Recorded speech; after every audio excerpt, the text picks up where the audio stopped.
Let's go back through time and look at some historical firsts. Bobby Balsetta, the first Asian American player in Major League Baseball. That happened in 1956 with the Cincinnati Reds. And then we jump forward to 1967 in Atlanta. Mike Lum, the first American of Japanese ancestry to play in MLB. Len Sakata, first Asian American player to not just play in a World Series, but win in 1983 with the Baltimore Orioles. And then you jump forward a few decades, and we find Don Wakamatsu making history as the first Asian American manager in the history of Major League Baseball. And Wak is kind enough to join us here on the show right now. Don, it's really an honor to be with you and visit with you. First Asian American manager in Major League Baseball. From the time you first heard it when you were hired to now, does it strike you in any particular way? Well, it was an honor, number one, and thanks for having me on the show. I appreciate it, and it's a special time right now to be able to talk about some issues and see the progression that some Asian Americans have had in our game.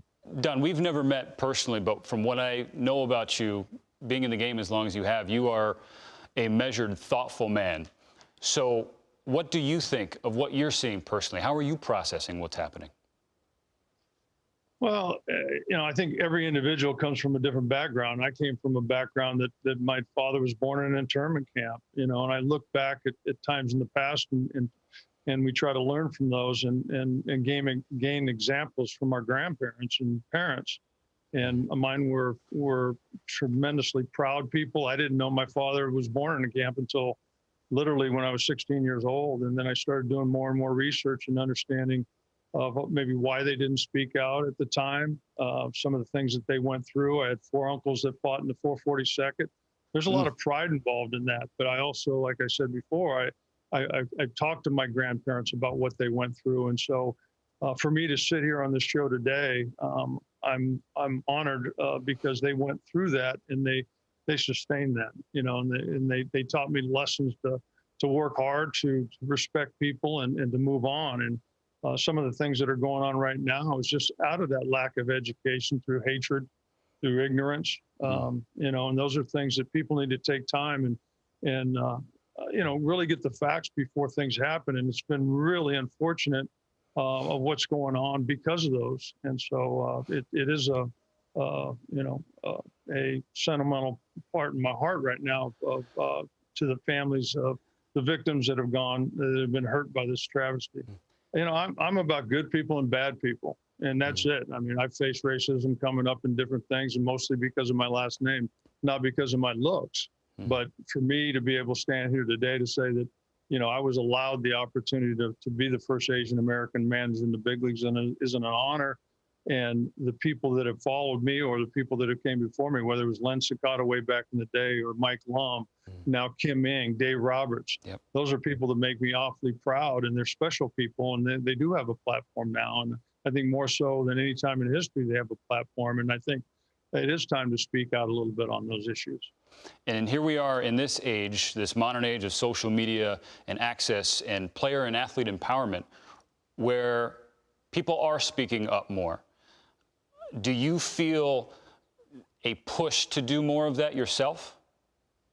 Well, I have a little bit of a regret in Seattle that I didn't get more involved, but it's a slippery slope sometimes, and it's as a first-year manager, you're trying to do the best you can for the club, but I'm a little bit older at that age now, but I do think people like Kim Ng and Dave Roberts have spoken out, in a lot of positive notes. And I was on a Zoom call earlier with Kurt Suzuki and some of the younger players that are coming along now, Isaiah Kanafalapa.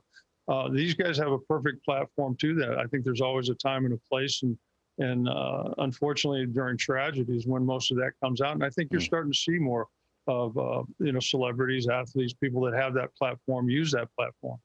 You mentioned the barriers broken by Kim Ng, Farhan Zaidi before her, and Doc Roberts as well, first Asian American manager to win a World Series championship last October, which brought about a tremendous amount of pride within our community. But something else that hits me is you look around the major leagues, there aren't a lot of managers of color, and specifically those of Asian descent.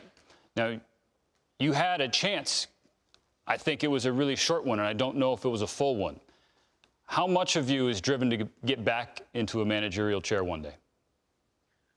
Well, I'd love the opportunity. I think there's always a time and a place, and being with the people that respect what you do, and that's a two-way street. So I take life one day at a time and try to do the best I can. I'm happy what I'm doing right now. Searching for another World Series, and so I've had a tremendous career, and hopefully it comes again. It's not something that I'm out there, trying to Campaign for beat down the door on somebody, but. Again, I think people respect the fact or the body of the work that you do, and hopefully one day that happens again. How can Major League Baseball be better in that way? Because it seems every season when there are vacancies, and I ask this with respect to those who are currently managing the game right now. I don't mean to put you in an awkward spot, but every year it's like you can count on one hand, less than one hand, the number of minority managers there are in the game, and then every year it stays the same. How can baseball fix this? Well, sometimes it's demographics too, getting kids involved and getting more Asian American players to play the game, and that's one thing I'm proud about. I mean, that's what Lenny Sakata did for me, is to be able to go out and emulate him in some ways. And I started playing the game, and so again, some of the younger players in the game right now have an opportunity to give belief in some of these young kids, and so. Hopefully one day the Kurt Suzuki's will get a chance to manage in the game, So I think it's just about demographics in a lot of ways. And like you said, it's opportunity, but I think some of those doors are being broken down.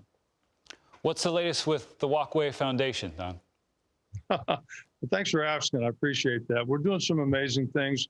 We're doing a lot with PTSD soldiers now. We're working on turning the original farm up in Hood River, Oregon, into a nonprofit educational farm.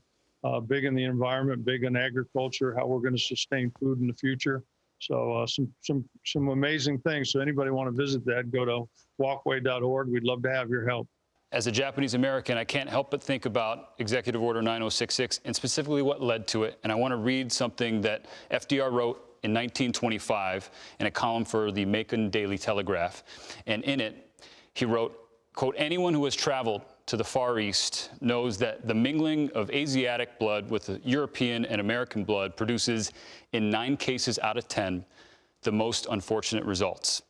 And here in 2021, Don Wakamatsu and I, the product of the mixing of Asiatic and European and American blood, I would say, Don, the most fortunate results. It's again an honor to be with you. Thank you so much for representing Hopper Pride. Thank you, Stephen. I appreciate it. Thanks for having me on.